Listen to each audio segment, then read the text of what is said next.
it's Friday. I don't know about you, but I'm glad. These confused weeks where we have holiday, just don't like them. I appreciate the holiday, but it does seem to throw me off, which is a great thing to talk about when I talk about creative foundations. And I'm going to just ramble a bit while we see if, hey Varian, long time no see. So I'm moving my camera. I hope I'm not making anybody sick. And I'm going to switch it for a minute so that you can see into my studio. Oops. Okay, so one of my big projects has been organizing my studio, which is always a mess. I'm always doing lots of things. You can see up there I needed to write on my whiteboard, and so I had to do something with my paper stitches, and they just got shoved aside. The Swift is up because I'm returning projects to yarn and winding some new yarn. But so that surface has not been that clean in about 2 or 3 years, maybe 5. So I'm very pleased with myself because I've been taking it really slow and really thinking about what I want to have access to. Here's my brooch that I made for Election Day. Sadly, my cause lost. And here on the door are some things that need some hand stitching from me. And I always start, the new year saying, I want to do this, I want to do that. And I'm opening up my storage cupboard. And so I make these art buttons and finally organized all my things. Look at that, isn't that cool? So those are a couple that are in process, and then here's all my supplies and some little containers to put my work product in while I'm working on it. These art buttons take me quite a while to make, and so I kind of reorganized my storage closet, which I love, and I put this is a program that I'm part of, and it's called Grapefruit Mint. It's a candle, but because I'm 70 years old, I can't burn candles because I forget and I have too much fiber around. But every time I open my closet, I get this wonderful waft of scent. So let me turn this around and I can talk about some other things. So I'm wearing this fabulous new scarf that I made. I think it will be a pattern that's available to paid subscribers only, but don't hold your breath because I got a few irons in the fire right now. And so I have a list of things to talk about, and the first one is introducing myself. And I always think, why should I do that? Because probably most people know me. But the reality is that in our current culture, people don't know anybody who kind of doesn't pass through their social media feed. So I am Jill Wolcott. I am Jill Wolcott Knits, and I have been under a variety of names. Hey Amy, since 2001. My sister and I had a business and we did knitting retreats, and I think we were actually the first people in the US to put together knitting retreats other than guilds, and we did those successfully for 3 or 4 years, and then I think it was in 2008, because that makes sense when you're going into a financial depression, we started doing workshops in Italy, which was great fun. We did it for 2008, 2009, 10, 11, 4 years, and then we ended the business. And so I've been Jill Wolcott Knits ever since. And part of the reason the business ended was because I needed to follow my passions and not those of somebody else who wasn't as interested in my passions. So I've been Jill Wolcott Knits since 2011 but I've been designing knitwear since 1994. So here I am. I'm still hanging on. I still spend most of my time thinking about knitting. I'm working on some new things for the pattern tailor, which will allow you to put in vertical bust darts and butt darts and belly darts, and you can already get the horizontal bust dart calculator. And Jamie quit working for me because I can't afford to pay her enough, and she is an extrovert and needed to spend more time with other people because we just worked over Zoom. So I'm really having to figure out how I can use my time. And in 2024, I was traveling for 4 months, and that cuts into your time. So anyhow, a couple of things before I launch into creative foundations. So I think I told this story a couple weeks ago about Mitch buying me this putty to exercise my hands, and just want to tell all the knitters or artists or spinners or anybody doing anything like this, it is so good. I'm only on soft, so I did extra soft, and now I'm on soft, and my hands feel so much better. So every night I do 2 sessions of about 5 minutes each. I think it was like $10, available on Amazon. So that was one thing I wanted to pass on, because I can tell you from 70 years old that your hands do get a little less mobile. I've always had super flexible hands, and they are no longer super flexible, and I'm getting like the big joints. Although another thing, I bitched couple weeks ago about how my skin was really wrinkly, and the dermatologist gave me a new moisturizer and hand cream to use, and it's really fabulous. So I still have old lady skin, but it's not as bad as it was. So if you want that, just message me and I'll tell you what it is. So the other thing that I said I've been wanting to do, I think I forgot one of the things, but so I wanted to start a sketchbook. And so yesterday I just saw this laying on my floor because I had just pulled some stuff out of an old calendar, and I did, like a 5-minute sketch. Very proud of myself. And then today I found someone who's doing art prompts, which really I need because I've got too much going on to be able to figure out what I want to draw myself. So today, this was just a tracing of my hand, and so today it was drawing with circles, and that was 10 minutes plus a tiny bit more, like 30 seconds more. So the prompt was to do it for 10 minutes. I figure over the weekend I might get back to it, kind of regretting the color I used, but that's okay. It was really fun to do, and the reason I chose to trace my hand was because I just didn't want to spend a lot of time thinking about it. So Jamie gave me this great sketchbook, and it was very, what's the word I want? I don't know. It just didn't feel inspiring. Although I loved the paper is great, and I really wanted to use it.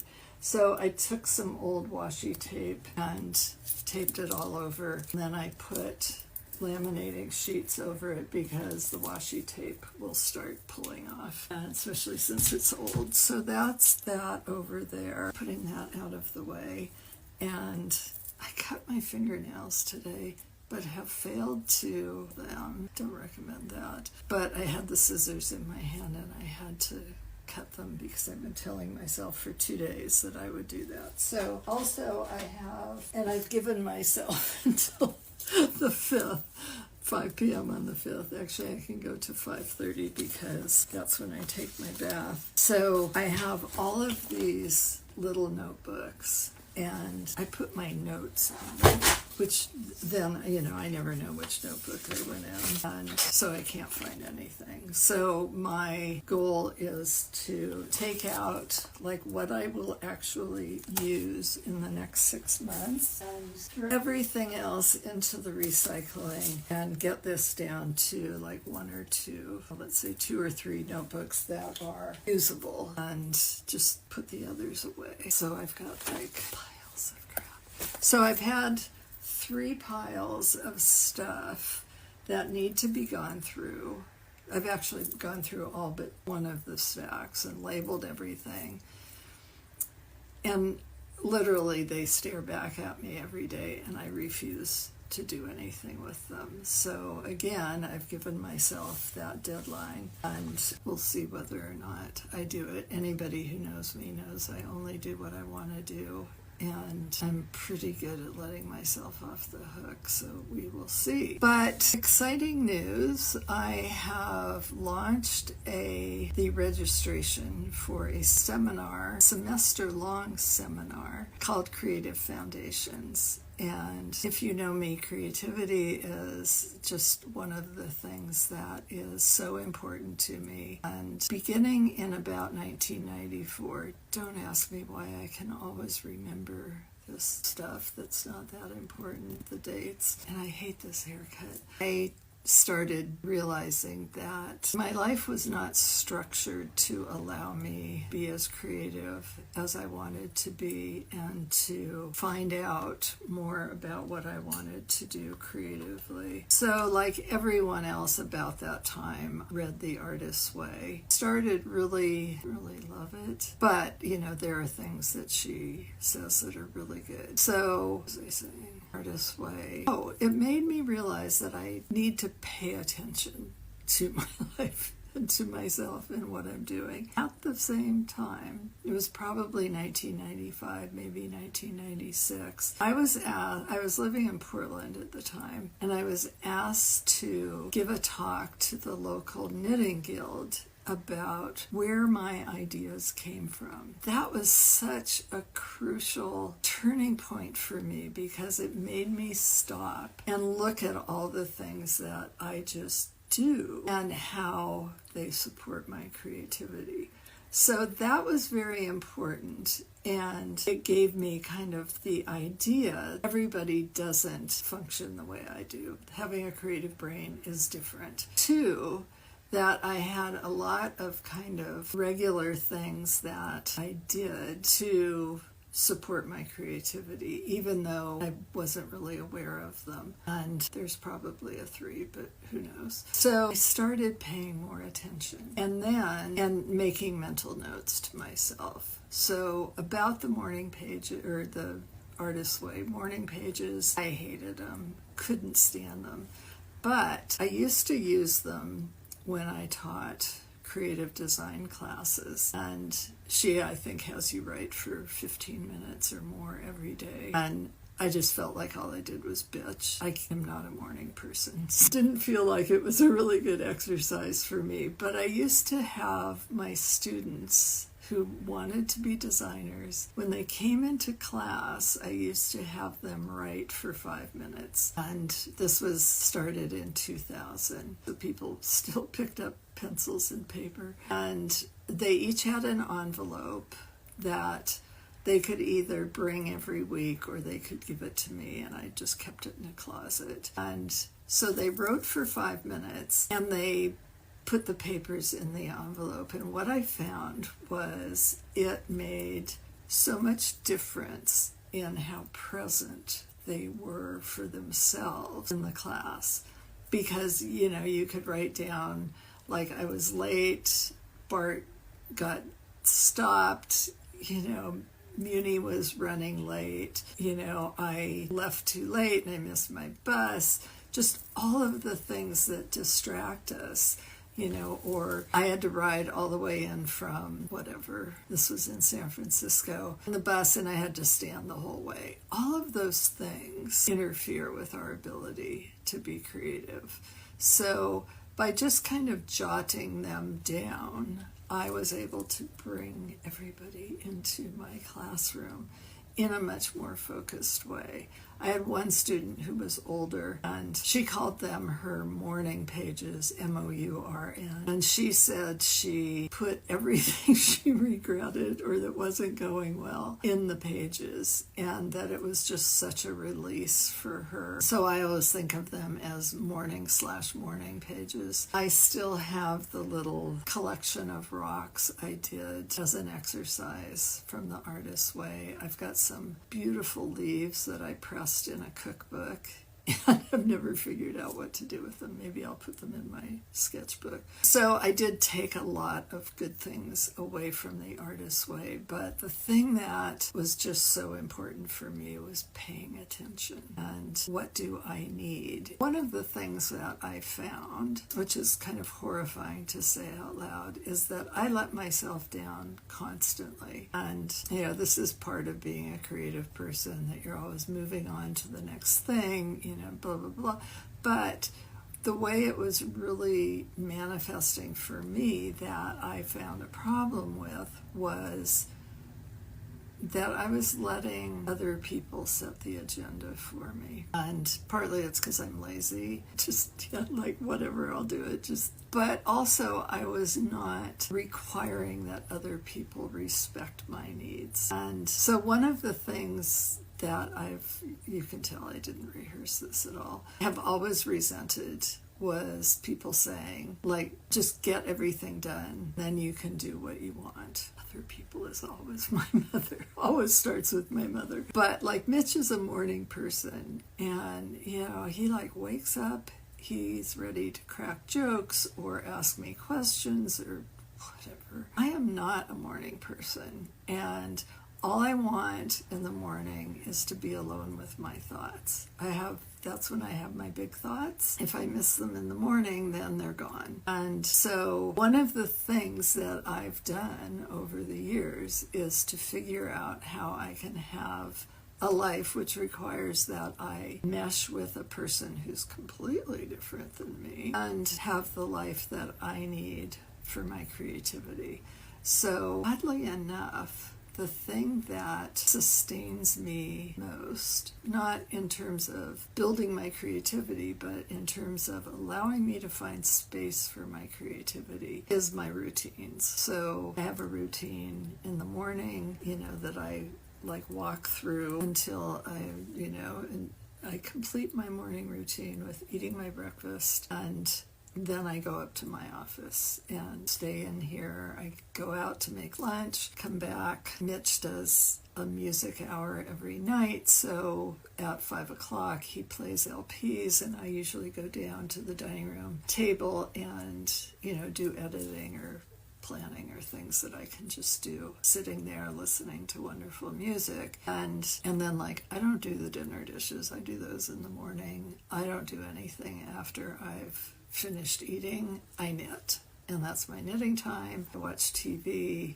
Mitch changes the channel so I don't have to put down my knitting. I serve dessert at 9 o'clock at his request, and then I go to bed. So having these routines around which I build my life, I actually have a thing on my calendar that says on Thursdays that I either go grocery shopping or I talk to my therapist, and because I do them on opposite weeks. So my life is very structured in terms of how I operate in order to have the most time possible to do what I want to do. And I can be really an asshole about people inflicting themselves on my time because I have plans and I don't ever have enough time. So part of what Creative Foundations is about is finding those things that will uphold your creativity and give you the space. And, depending upon where you are in life, you may only get 2 hours a day or 10 hours a week or, some other amount of time. And you got to make the most of it. And we're battling right now against our freaking devices, which I'm staring at mine right now, and all these things that are constantly filling us with things that are not making us richer inside. So that's what Creative Foundations is going to be about. You can read all about it on my website. I just today fixed the link in the bio so it's 2025, and you can purchase it in 5 installments or as a lump sum. It's priced at $8.49. I'm giving everybody $100 off. It's the same amount whether you do installments or a lump sum. I think it's worth it. And part of that, and I've had this conversation going on in my head for like 4 months. How do I price this thing? How, I want it to be accessible, but I have limited time. So, every minute that I'm not creating things, I have to be compensated in some way. So I really think it's worth about twice what I'm charging. I realize that, in terms of family budgeting and that sort of thing, it's not cheap. I don't know what else to do. So I would love it if you joined me. This is clearly something I'm very passionate about. You don't have to be a knitter. This is just about creativity. It's about finding a way to segment your life so that you can, serve your family, serve yourself, serve your community, whatever that might mean. And at the end of, the 5 months we're doing it, or the end of 2025 or whatever, you haven't just looked at whether you're making money or, are you meeting arbitrary goals, which is something else I also think just gets in our way. This is interesting after I just talked about money, that we don't value the pursuit of creativity, and our culture looks at everything as, does it make money? I can tell you, I don't make money. And I think, if you didn't vote for Trump, it's going to be a very tough year. So you might as well be holding yourself up however you can. So I need to move on because I'm having friends over for cocktails and I need to make some hors d'oeuvres, and I could talk forever. So anyhow, I did the silly putty. We're working on a jigsaw puzzle. Oh my God, it's so hard. It's a Vincent van Gogh, and I've stared at it for so many hours. Mitch has not been very helpful. He usually does the really hard parts. But again, we have until Monday. I guess we could go even longer past the end of the weekend because we're both old, but we'll see how we can do. He's got bowl games to watch, so I'm working on a couple of projects that I'm really psyched about. I loved this one, except it was 300 stitches per row plus short rows, and it's like lace weight mohair, so it was hard. But it was very satisfying, and I was fortunate enough to find this sweater on the sale table, the internet sale table, that was the perfect color to go with it. So we're going out to dinner tonight, and that's always important to me, how I look and what I'm wearing. So this is a fun thing. I don't know whether you can really see this. So they look like mahjong tiles. They're mother of pearl. Actually, I've got bracelet on. Oh God. So these two got chipped, and I was afraid to continue wearing them as a bracelet. So I had the bracelet restrung with some filler beads, and the straight pieces are two earrings that I had that were straight that I really loved. And then the pearls are two mismatched pearl earrings because I lost them. I lost the mates. So I had a jeweler put them together for me. I love this because it feels like it's got things that I loved and didn't want to give up on. And of course I'm wearing my pearls, and you can see that. So I have 3 additional bracelets on today because we're going out, and another one over here because I just do that every day. So anyhow, gotta go. Have a wonderful weekend, and I'll see you next time.